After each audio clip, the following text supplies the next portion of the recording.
বিগত দিনে আমরা দেখেছি যে বিএনপির সাথে আপনারা একাত্মতা করে নির্বাচনে এসেছেন, তো এখন যেহেতু আওয়ামী লীগ মাঠে নেই এবং আসার সম্ভাবনা আছে কিনা এটা এখন আসলে ধরাছোঁয়ার বাইরে।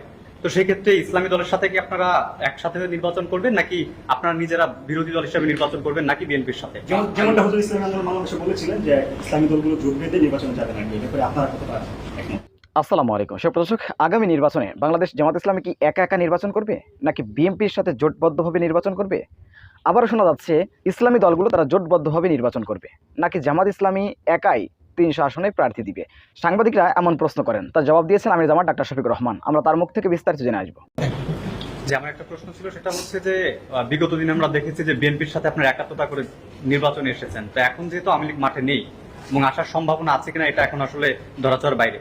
তো সেই ক্ষেত্রে ইসলামী দলের সাথে কি আপনারা একসাথে হয়ে নির্বাচন করবেন, নাকি আপনারা নিজেরা বিরোধী দল হিসেবে নির্বাচন করবেন, নাকি বিএনপির সাথে? যেমনটা হুজুর ইসলাম আন্দোলন বাংলাদেশে বলেছিলেন যে ইসলামী দলগুলো জোট বেঁধে নির্বাচনে যাবে না, এই ব্যাপারে আপনারা কতটা একমত? ঠিক আছে, ধরেন সময়টা এখন খুব গুরুত্বপূর্ণ। সরকারটা কেবল বসলো, আর 15.5 বছরের পুঞ্জীভূত জমাট, অনেক সমস্যা তাদের সামনে। সকল সাংবিধানিক প্রতিষ্ঠান ধ্বংস করা হয়েছে, বিচার বিভাগ বলতে কিছু ছিল না। তারপরে নির্বাচন কমিশন কি আপনারা জানেন, এমনকি মানবাধিকার কমিশনের কি অবস্থা এটা আপনারা জানেন, অডিটর জেনারেল অফিসের কি অবস্থা সেগুলো আপনারা জানেন। সবগুলো প্রতিষ্ঠানকে ধ্বংস করা হয়েছে। গোটা পুলিশ বাহিনীকে একটা লীগ বাহিনীতে পরিণত করা হয়েছিল। আবার সিভিল সার্ভিসে যারা আছেন অনেকেই তখন মনে হয়েছে যে দলীয় নেতা হিসেবে ওনারা পারফর্ম করছেন। তো সেই জায়গাগুলো আগে তাদেরকে ঠিক করার সুযোগ দিতে হবে। এই ঠিক করার সুযোগ দেওয়ার পরে যখন উপযুক্ত পরিবেশ সৃষ্টি হবে, তখন দেশের ভবিষ্যৎকে সর্বাধিক সর্বোচ্চ গুরুত্ব দিব।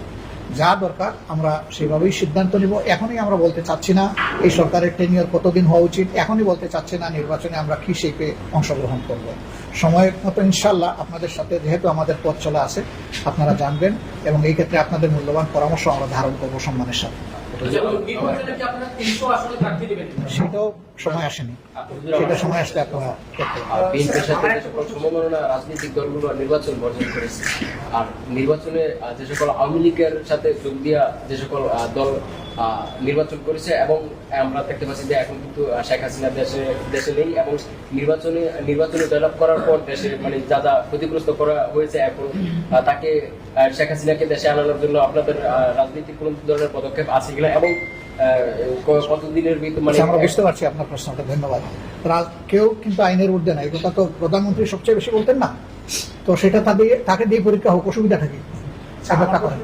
আপনাদের সবশেষ কিন্তু নির্বাহী আদেশে জামাতের নিবন্ধন বাতিল করা হচ্ছিল, নিষিদ্ধ ঘোষিত করা হচ্ছিল, এখন পর্যন্ত নিষিদ্ধ ঘোষিত আছে। সেই ক্ষেত্রে এই নিষেধাজ্ঞা উঠানোর ক্ষেত্রে আপনাদের ভূমিকা কি, আপনাদের পদক্ষেপ? হ্যাঁ, ঠিক আছে, এটা মুখের একটা কথা ছিল কোন সময়, যখন ওনারা আত্মহত্যা করবেন তার আগে। পালিয়ে যাওয়া কিন্তু আত্মহত্যার চেয়ে খারাপ। তবু আমি একটু সম্মান দিয়ে বললাম আত্মহত্যা। তো এই সময় হুশ ঠিক থাকে না মানুষের। বেহুশ হয়ে একটা কথা বলেছেন যে সরকারের আসলেই কোনো নৈতিক বৈধতা ছিল না, আইনগত বৈধতা ছিল না। সেই সরকারের কোনো এক্সিকিউটিভ অর্ডারই আসলে বৈধ হতে পারে না। আমরা এই সরকারের কাছে দাবি জানিয়েছি, আরও জানাবো, যে তাদের নির্বাহী আদেশে যা কিছু অত্যাচার করা হয়েছে এক আদেশে সবগুলোই খারিজ হওয়া উচিত। আপনি গতকালকে বলেছিলেন যে জামায়াতের পক্ষ থেকে কোনো মামলা করা হবে না, আসলে এই এমন সিদ্ধান্ত জামাত সংগঠন হিসাবে ওরকম কোনো মামলা করবে না। তবে আমাদের হক যে জায়গায় সংগঠন সেটা নষ্ট করা হয়েছে সেই জায়গায় তো আমরা যাবো। আমরা মিন করতে চেয়েছি খুন, গুণ, হত্যা, দর্শন, রাজধানী যা করেছে, লুণ্ঠন আওয়ামী লীগ যা করেছে, ক্ষতিগ্রস্ত ব্যক্তিরা মামলা করবে এবং আমরা তাদেরকে সহায়তা দেবো। ধন্যবাদ।